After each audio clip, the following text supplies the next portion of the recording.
ನಮಸ್ತೆ ಸ್ನೇಹಿತರೆ, ಇವತ್ತಿನ ವಿಡಿಯೋದಲ್ಲಿ ಒಂದೇ ಹಿಟ್ಟನ್ನು ಕಲಿಸ್ಕೊಂಡು 3 ವಿಧದ ತಿಂಡಿಗಳನ್ನ ರೆಡಿ ಮಾಡ್ಕೊಳ್ತಿದ್ದೀನಿ. ಮೊದಲನೇದಾಗಿ ಬಾದಾಮ್ ಪುರಿ, ಹಾಗೆಯೇ ಸಿಹಿ ಪರೋಟ ಹಾಗೂ ಕರ್ಜಿಕಾಯಿ 3 ವಿಧದ ತಿಂಡಿಗಳನ್ನ ಮಾಡ್ತಾಯಿದ್ದೀನಿ. ನಾನಿಲ್ಲಿ ಹಿಟ್ಟು ಕಲಿಸ್ಕೊಳ್ಳೋದಕ್ಕೆ ಮೊದಲನೇದಾಗಿ 2 ಬೌಲಷ್ಟು ಚಿರೋಟಿ ರವೆನ ತಗೊಂಡಿದ್ದೀನಿ. ಅದರ ಜೊತೆಗೆ ಅರ್ಧ ಬೌಲಷ್ಟು, ನಾನು ತಗೊಂಡಿರೋ ಬೌಲಲ್ಲಿ ಅರ್ಧ ಬೌಲಷ್ಟು ಮೈದಾ ಹಿಟ್ಟನ್ನ ತಗೊಂಡಿದ್ದೀನಿ. ಇದಕ್ಕೆ ಸ್ವಲ್ಪ ಕಾಯಿಸಿದ ಎಣ್ಣೆ ಅಥವಾ ತುಪ್ಪನ ಹಾಕ್ಕೊಳ್ಳಿ, ಅದು ಸ್ಕಿಪ್ ಆಗಿದೆ. ಅದರ ಜೊತೆಗೆ ಒಂದು ಸ್ವಲ್ಪ ಸಾಲ್ಟನ್ನ ಹಾಕ್ಕೊಂಡು ಸ್ವಲ್ಪ ಸ್ವಲ್ಪ ನೀರನ್ನ ಹಾಕ್ಕೊಳ್ತಾ ಕಲಸಿಟ್ಕೊಳ್ತೀನಿ.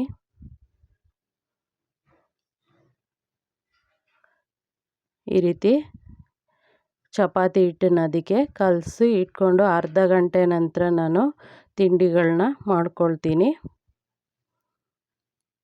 ಈ ರೀತಿ ಕೊನೆಯಲ್ಲಿ ಸ್ವಲ್ಪ ಎಣ್ಣೆನ ಮೇಲೆ ಹಾಕಿ ನೆನೆಯೋದಕ್ಕೆ ಇಟ್ಕೊಳ್ತೀನಿ.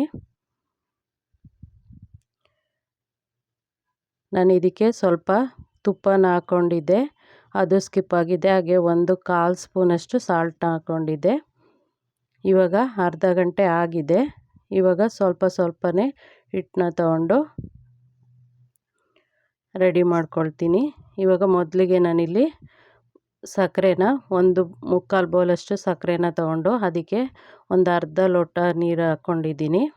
ಇಲ್ಲಿ ಸಕ್ಕರೆ ಪಾಕ ಏನು ಬರೋ ಹಂಗಿಲ್ಲ, ಎಳೆಯದಾಗಿ ಒಂದು ಎಳೆ ಬಂದರೆ ಸಾಕು. ಅಷ್ಟು ಬಂದರೆ ಇದಕ್ಕೆ ಒಂದು ಅರ್ಧ ನಿಂಬೆಹಣ್ಣಿನ ರಸನ ಹಿಂಡ್ಕೊಳ್ತೀನಿ, ಯಾಕಂದರೆ ಗಟ್ಟಿ ಆಗಬಾರ್ದು ಅನ್ನೋದಕ್ಕೋಸ್ಕರ. ಆಫ್ ಮಾಡಿ ಒಂದು ಸೈಡಲ್ಲಿ ಇಟ್ಕೊಳ್ತೀನಿ. ಆನಂತರ ನಾನು ಪೂರಿನ ಲಟ್ಟಿಸ್ಕೊಳ್ತೀನಿ. ಇದು ಬಾದಾಮ್ ಪುರಿ ಮಾಡೋದಕ್ಕೆ ನಾನಿಲ್ಲಿ ಒಂದು 5-6 ಎಸಳು ಕೇಸರಿ ದಳನ ಹಾಕ್ಕೊಂಡಿದ್ದೀನಿ. ಕೈಯಲ್ಲಿ ತೆಗೆದ್ರೆ ಒಂದು ಎಳೆ ಪಾಕ ಥರ ಬರಬೇಕು ಸಾಕು, ಅಷ್ಟು ಬಂದರೆ. ಈ ರೀತಿ ತೆಗೆದು ನೋಡಿದಾಗ ಇಷ್ಟು ಬಂದರೆ ಸಾಕು. ಕೈಗೆ ಅಂಟೋ ಥರ ಇದ್ದರೆ, ಅಂಟಿನ ರೂಪಕ್ಕೆ ಬಂದರೆ ಆಫ್ ಮಾಡಿಬಿಟ್ಟು ನಾನು ಇದಕ್ಕೆ ನಿಂಬೆ ರಸನ ಹಾಕಿಟ್ಕೊಳ್ತೀನಿ. ನಿಂಬೆ ರಸ ಹಾಕೋದ್ರಿಂದ ಇದು ಗಟ್ಟಿ ಆಗೋದಿಲ್ಲ, ಇಲ್ಲಾಂದರೆ ಸಕ್ಕರೆ ಥರನೇ ಆಗಿಬಿಡುತ್ತೆ. ಅದಕ್ಕೋಸ್ಕರ ಒಂದು ಅರ್ಧ ಸ್ಪೂನು ನಿಂಬೆ ರಸನ ಸೇರಿಸ್ಕೊಂಡಿದ್ದೀನಿ. ಇವಾಗ ನಾನು ಹಿಟ್ಟನ್ನ ಲಟ್ಟಿಸ್ಕೊಳ್ತೀನಿ. ಇದನ್ನು ಒಂದು ನಿಂಬೆಹಣ್ಣಿನ ಗಾತ್ರದಷ್ಟು ಹಿಟ್ಟನ್ನು ತಗೊಂಡು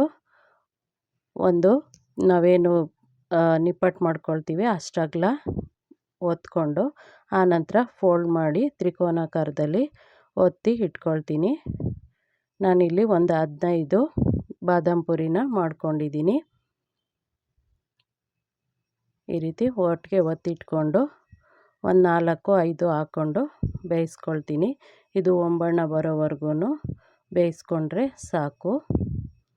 ಆನಂತರ ಇದನ್ನು ಒಂದು 5 ನಿಮಿಷ ತೆಗೆದಿಟ್ಟು ಬಿಸಿಲೇನೆ ಪಾಕಕ್ಕೆ ಹಾಕಬಾರ್ದು. ಒಂದು 5 ನಿಮಿಷ ಇಟ್ಟು ಆನಂತರ ನಾನು ಒಟ್ಟಿಗೆ ಎಲ್ಲನೂ ಪಾಕಕ್ಕೆ ಹಾಕಿ ಮುಚ್ಚಿಟ್ಕೊಳ್ತೀನಿ. ಈ ರೀತಿ ಹೊಂಬಣ್ಣ ಬರಬೇಕು, ಬಬಲ್ಸ್ ಎಲ್ಲ ಕಡಿಮೆ ಆಗಬೇಕು. ಆವಾಗ ಇದನ್ನು ಎತ್ತಿಟ್ಕೊಳ್ತೀನಿ. ಮತ್ತು ನಾನು ಇನ್ನೊಂದು ಬ್ಯಾಚು ಹಾಕ್ಕೊಳ್ತೀನಿ. ಎಣ್ಣೆ ಹಿಡಿಯೋಷ್ಟು ಹಾಕ್ಕೊಂಡು ಬೇಯಿಸ್ಕೋಬೋದು. ಈ ರೀತಿ ಇದನ್ನು ಹೊಂಬಣ್ಣ ಬಂದಾಗ ತೆಗೆದು ಎತ್ತಿಟ್ಕೊಂಡು ಆನಂತರ ಪಾಕಕ್ಕೆ ಹಾಕಿ ಬಿಡ್ತೀನಿ. ಈ ರೀತಿ ಬಿಟ್ಟಾಗ ಅದು ರಸನ ಹೀರ್ಕೊಂಡು ಚೆನ್ನಾಗಿ ಆಗುತ್ತೆ. ಈ ರೀತಿ ಎಲ್ಲನೂ ನಾನು ಕರೆದ ನಂತರ ಮಾಡ್ಕೊಂಡಿದ್ದೀನಿ. ಈ ರೀತಿ ಮಾಡಿದ್ರೆ ಬಾದಾಮ್ ಪುರಿ ರೆಡಿ ಆಯಿತು. ಇವಾಗ ಅದೇ ಹಿಟ್ಟಿನಲ್ಲಿ ನಾನು ಚಪಾತಿ ಹಿಟ್ಟನ್ನ ಅದಕ್ಕೆ ಒಂದು 4 ತಗೊಂಡಿದ್ದೀನಿ. ನೀವು 3, 4 ಅಥವಾ 6 ಚಪಾತಿ ಆ ಥರ ನಿಮ್ಗೆ ಎಷ್ಟು ಬೇಕೋ ಅಷ್ಟು ಒತ್ಕೋಬೋದು. ನಾನಿಲ್ಲಿ 4 ತಗೊಂಡು 4 ಚಪಾತಿ ಹಿಟ್ಟನ್ನು ಅದಕ್ಕೆ ಒತ್ಕೊಂಡಿದ್ದೀನಿ. ಹಿಟ್ಟನ್ನೇ ನಾನಿಲ್ಲಿ ಒತ್ತೋದಕ್ಕೆ ಗೋಧಿ ಹಿಟ್ಟನ್ನ ಬಳಸ್ಕೊಂಡಿದ್ದೀನಿ. ಈ ರೀತಿ ಲಟ್ಟಿಸ್ಕೊಂಡು ಎತ್ತಿಟ್ಕೊಳ್ತೀನಿ. ಇದಕ್ಕೆ ನಾನು ಎಣ್ಣೆ ಮತ್ತು ತುಪ್ಪನ ಕಾಯಿಸಿಟ್ಕೊಂಡಿದ್ದೀನಿ. ನೀವು ಅಕ್ಕಿ ಮತ್ತು ತುಪ್ಪನೂ ಕಲಸಿ ಇಟ್ಕೋಬೋದು. ಅಕ್ಕಿ ಹಿಟ್ಟಿರುತ್ತಲ್ಲ, ಅಕ್ಕಿ ಹಿಟ್ಟನ್ನು ಒಂದು 2-3 ಸ್ಪೂನು ತುಪ್ಪ ಹಾಕಿ ಕಲಸ್ಕೊಂಡು ಇಟ್ಕೋಬೋದು. ಅದನ್ನು ಈ ಚಪಾತಿ ಒತ್ತಿರ್ತೀವಲ್ಲ ಅದ್ರ ಮೇಲೆ ಸಾಟಿ ಮಾಡೋದಕ್ಕೆ ಅಂತ ಅಂತಾರೆ, ಆ ರೀತಿ ಮೇಲಿಂದ ಹಚ್ಕೊಳ್ಳೋದು. ಇವಾಗ ನೋಡಿ ನಾನು 4 ಚಪಾತಿ ಒತ್ಕೊಂಡಿದ್ದೀನಿ. ನಾನಿಲ್ಲಿ ಎಣ್ಣೆ ತುಪ್ಪ ಕಾಯಿಸಿ ಆರಿದೆ. ಇದನ್ನು ಹಾಕ್ಕೊಂಡು ಒಂದ್ರ ಮೇಲೊಂದು 4 ಮೇಲೂ ಹಾಕ್ಕೊಂಡು ಈ ರೀತಿ ರೋಲ್ ಮಾಡ್ಕೊಂಡಿದ್ದೀನಿ. ಆನಂತರ ಒಂದು ನಿಂಬೆಹಣ್ಣಿನ ಗಾತ್ರದಷ್ಟು ದಪ್ಪ ಬರೋ ಥರ ಕಟ್ ಮಾಡ್ಕೊಳ್ತಿದ್ದೀನಿ. ಈ ರೀತಿ ಕಟ್ ಮಾಡಿಕೊಂಡು ನಾವು ಕಟ್ ಮಾಡಿರ್ತೀವಲ್ಲ ಆ ಶೇಪಿನ ಮೇಲೆ ಲಟ್ಟಣಿಗೆ ಇಟ್ಟು ಒತ್ಕೋಬೇಕು. ಕಟ್ಟಾಗಿರುತ್ತಲ್ಲ ಆ ಕಡೆನೇ ಒತ್ಕೋಬೇಕು. ನೋಡಿ ಇವಾಗ ಇಟ್ಟಿದ್ದೀನಿ ನೋಡಿ, ಇದೇ ಥರದಲ್ಲಿ ಈ ರೀತಿ ಮಾಡಿಕೊಂಡು ಒತ್ಕೋಬೇಕು. ತುಂಬ ತೆಳು ಮಾಡಬಾರ್ದು, ಹಾಗೆ ದಪ್ಪಕ್ಕಿದ್ರೆ ಪರವಾಗಿಲ್ಲ, ಸ್ವಲ್ಪ ಅಗಲ ಬರಲಿ. ಈ ರೀತಿ ಮಾಡಿಕೊಂಡು ನಾನು ಒಂದು ತಟ್ಟೆಗೆ ಹಾಕ್ಕೊಳ್ತೀನಿ. ಒಟ್ಟಿಗೆ ಎಣ್ಣೆಗೆ ಹಾಕ್ಕೊಂಡು ಬೇಯಿಸ್ಕೊಳ್ತೀನಿ. ಇದಕ್ಕೆ ನಾನು ಸಕ್ಕರೆ ಮತ್ತು ಏಲಕ್ಕಿನ ಪುಡಿ ಮಾಡಿ ಇಟ್ಕೊಂಡಿದ್ದೀನಿ. ಇದನ್ನು ನಾನು ಬೇಯಿಸಿದ ನಂತರ ಒಂದು 4-5 ನಿಮಿಷ ಬಿಟ್ಟ ನಂತರ ನಾನು ಈ ಪರೋಟದ ಮೇಲೆ ಒತ್ಕೊಳ್ತೀನಿ, ಮೇಲೆ ಉದುರಿಸ್ಕೊಳ್ತೀನಿ. ನಾನು ಹಾಗೇ ಕೈಯಲ್ಲಿ ಉದುರಿಸ್ಕೊಳ್ತಿದ್ದೀನಿ. ನೋಡಿ, ಒಟ್ಟಿಗೆ ಒತ್ತಿಟ್ಕೊಂಡು ಈ ರೀತಿ ಎಣ್ಣೆಯಲ್ಲಿ ಬೇಯಿಸ್ಕೊಳ್ತೀನಿ. ತುಂಬ ಚೆನ್ನಾಗಿರುತ್ತೆ, ತುಂಬ ರುಚಿಕರವಾಗಿರುತ್ತೆ ಈ ವಿಧಾನದಲ್ಲಿ ಮಾಡೋದ್ರಿಂದ. ಹಾಗೆ ಗರಿ ಗರಿಯಾಗಿರುತ್ತೆ. ಈ ರೀತಿ ಇದೂ ಹೊಂಬಣ್ಣ ಬರಬೇಕು, ಅಲ್ಲಿವರೆಗೂ ಬೇಯಿಸ್ಕೊಂಡು ಎತ್ತಿಟ್ಕೋಬೇಕು. ನಾನು ಈ ಮೊದಲೇ ಸಕ್ಕರೆ ಮತ್ತು ಏಲಕ್ಕಿನ ಪುಡಿ ಮಾಡಿ ಇಟ್ಕೊಂಡಿದ್ದೀನಿ. ಅದನ್ನು ಮೇಲೆ ನಾನು ಕೈಯಲ್ಲಿ ಉದುರಿಸ್ಕೊಳ್ತೀನಿ. ನಿಮಗೆ ಬೇಕಂದರೆ ಜರಡಿ ಇರುತ್ತಲ್ಲ ಅದಕ್ಕೆ ಹಾಕ್ಕೊಂಡು ಒಟ್ಟಿಗೆ ಉದುರಿಸ್ಕೋಬೋದು. ಈ ರೀತಿ ಹೊಂಬಣ್ಣ ಬರೋವರೆಗೂ ಕರೆದು ಎತ್ತಿಟ್ಕೊಳ್ತೀನಿ. ಎತ್ತಿಟ್ಕೊಂಡ ನಂತರ ತಣ್ಣಗಾದ ನಂತರ ಇದಕ್ಕೆ ಎಣ್ಣೆ ಎಲ್ಲ ಬಿಟ್ಟ ನಂತರ ಆವಾಗ ಇನ್ನು ನೋಡಿ ಕೈಯಲ್ಲಿ ಹಾಕ್ಕೊಳ್ತಿದ್ದೀನಿ ಸಕ್ಕರೆನ. ನೀವು ಬೇಕಿದ್ರೆ ಜರಡಿ ಇಟ್ಕೊಂಡು ಅದ್ರ ಮೇಲೆ ಸಕ್ಕರೆ ಪುಡಿನ ಹಾಕ್ಕೊಂಡು ಜರಡಿನ ತಿರುಗಿಸೋದ್ರಿಂದ ನೀಟಾಗಿ ಎಲ್ಲ ಕಡೆ ಸ್ಪ್ರೆಡ್ ಆಗುತ್ತೆ. ಈ ರೀತಿ ಮಾಡಿದ್ರೆ ಸಿಹಿ ಪರೋಟ ರೆಡಿಯಾಗುತ್ತೆ. ಇದು ಸುಲಭವಾದ ವಿಧಾನ, ಹಾಗೆ ತುಂಬ ರುಚಿಕರವಾಗಿರುತ್ತೆ, ಹಾಗೆಯೇ ಗರಿ ಗರಿಯಾಗಿರುತ್ತೆ. ಒಂದು 15 ದಿನ 20 ದಿನ ಇಟ್ಕೊಂಡು ತಿನ್ಬೋದು. ತುಂಬ ರುಚಿಕರವಾಗಿರುತ್ತೆ. ನೋಡಿ ಇಷ್ಟು ಚೆನ್ನಾಗಿ ಬಂದಿದೆ. ಇದನ್ನು ಒಮ್ಮೆ ಟ್ರೈ ಮಾಡಿ ನೋಡಿ. ನಾನಿಲ್ಲಿ ಒಂದು 15 ಬಾದಾಮ್ ಪುರಿನ, ಹಸಿ ಪರೋಟನ ಹಾಗೆ 15 ಬಾದಾಮ್ ಪುರಿ ಎರಡನ್ನೂ ಮಾಡ್ಕೊಂಡಿದ್ದೀನಿ. ಇವಾಗ ನಾನು ಕರ್ಜಿಕಾಯಿನ ಮಾಡ್ಕೊಳ್ಳೋದಕ್ಕೆ ಒಂದು ಚಿಕ್ಕ ಬೌಲಲ್ಲಿ ಕಡಲೆಕಾಯಿ ಬೀಜನ ಹಾಕ್ಕೊಂಡು ಹುರಿದು ಎತ್ತಿಟ್ಕೊಳ್ತೀನಿ. ಈ ರೀತಿ ಹೊಂಬಣ್ಣ ಬರೋವರೆಗೂ ಹುರ್ಕೊಳ್ತೀನಿ. ಹಾಗೆಯೇ ಇದೇ ಬಾಣಲಿಗೆ ನಾನು ಒಂದು 4 ಸ್ಪೂನಷ್ಟು ಹುರ್ಗಡ್ಲೆನ ಹಾಕ್ಕೊಳ್ತೀನಿ. ಅದು ಬಿಸಿ ಆಗಬೇಕಷ್ಟೇ. ಹೊಂಬಣ್ಣ ಬರೋವರೆಗೂ ಹುರಿದು ಇದನ್ನು ಎತ್ತಾಕೊಳ್ತೀನಿ. ಇದು ಕೊಬ್ಬರಿ ತುರಿ ನಾನು ಅರ್ಧ ಹೋಳು ತೋರಿಸಿದ್ನಲ್ವ, ಅದನ್ನು ತುರಿದಿಟ್ಕೊಳ್ತೀನಿ. ತುರಿದಿಟ್ಕೊಂಡು ಅದನ್ನು ಸ್ವಲ್ಪ ಬಿಸಿ ಮಾಡ್ಕೊಳ್ತೀನಿ.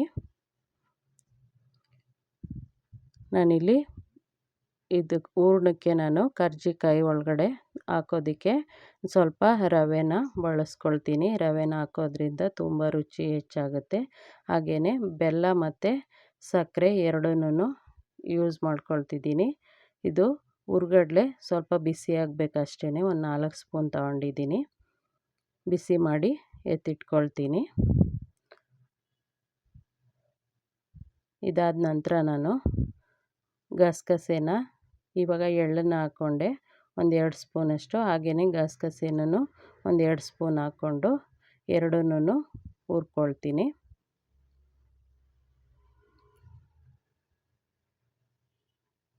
ಆನಂತರ ನಾನು ಇದು ಕೊಬ್ಬರಿ ಬಿಸಿ ಮಾಡೋದು ಸ್ಕಿಪ್ ಆಗಿದೆ, ಬಿಸಿ ಬಾಣಲಿಗೆ ಹಾಕಿಟ್ಕೊಂಡಿದ್ದೆ. ಇವಾಗ ಒಂದು ಬೌಲ್ಗೆ ಎಲ್ಲನೂ ಸೇರಿಸ್ಕೊಳ್ತೀನಿ. ಕೊಬ್ಬರಿ, ಗಸಗಸೆ, ಎಳ್ಳು ಬಿಸಿ ಮಾಡ್ಕೊಂಡಿರೋದು, ಹಾಗೆ ಗೋಡಂಬಿ, ದ್ರಾಕ್ಷಿ, ಬಾದಾಮಿ, ಏಲಕ್ಕಿ ಪುಡಿನ ಹಾಕ್ಕೊಂಡೆ ಇವಾಗ. ಆನಂತರ ಪುಡಿ ಮಾಡ್ಕೊಂಡಿರೋಂತಹ ನಾನಿಲ್ಲಿ ಬೆಲ್ಲದ ಪುಡಿನ ಬಳಸ್ತಿದ್ದೀನಿ. ರೆಡಿ ಸಿಗುತ್ತಲ್ವ, ಆ ಬೆಲ್ಲದ ಪುಡಿನ ಬಳಸ್ಕೊಂಡಿದ್ದೀನಿ. ಹಾಗೆ 1-2 ಸ್ಪೂನಷ್ಟು ಸಕ್ಕರೆನ ಬಳಸ್ಕೊಂಡಿದ್ದೀನಿ. ಬೆಲ್ಲದ ಪುಡಿ ಬಂದು ಒಂದು 5 ಸ್ಪೂನಷ್ಟಿದೆ. ಈಗ ಒಂದು 4-5 ಸ್ಪೂನಷ್ಟು ಸಣ್ಣ ರವೆನ ತೊಗೊಂಡಿದ್ದೀನಿ, ಬಾಂಬೆ ರವೆನ ಸೇರಿಸ್ಕೊಂಡಿದ್ದೀನಿ. ಹುರ್ಗಡ್ಲೆ ಮತ್ತು ಕಡಲೆಕಾಯಿ ಬೀಜನ 1-2 ರೌಂಡು ಪುಡಿ ಮಾಡಿಕೊಂಡು ಸೇರಿಸ್ಕೊಳ್ತೀನಿ.